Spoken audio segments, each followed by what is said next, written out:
In this lesson 11, we're going to return to the discipline of practice management and the element of time management. Networking, like all marketing, selling, lead generating activities, is essentially inefficient. So if we want success from this activity, we've got to put in the proper time and energy. In fact, as you mentor your fellow members, you're going to find that one of the greatest sources of their underperformance is lack of sufficient time and investment. We know that this implies a lot of meetings, and especially doing one-on-one meetings.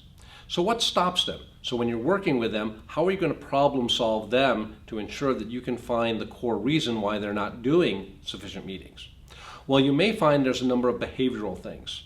It could be that they don't like to sell, and this whole activity is something they just don't like because it smacks of selling. You're going to find that maybe they're lacking in confidence, or they don't think they're bringing value to the equation, such as we discussed in Lesson 7.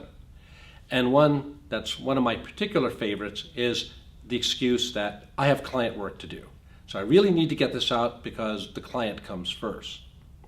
Well, without consistently investing time into doing one-on-ones, we're not going to have the pipeline that we need to produce the opportunities we want to get from networking. So the answer that we give to overcoming these obstacles is creating a system and working that system.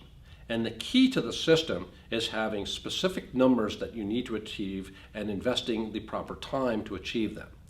The numbers can be such things such as how many one-on-one meetings do I want to have in any given period, and how many of those should be new and how many should be follow-up. How many group meetings do I want to go? The specific allocation of time should be such things as I'm going to do this on specific times of the day, or I'm going to do it specific days of the week. So now we have a schedule and we have metrics that we can achieve and that we should be achieving and that we can measure. There's some other things we can do. We can screen organizations for their effectiveness. We can use the power of classification we discussed earlier to make sure that we're working with people that can really benefit our practice. And lastly, we want to be time efficient. We want to use those pathways we created earlier on to make sure that the meetings we have are efficient for both ourselves and for the people we're meeting with.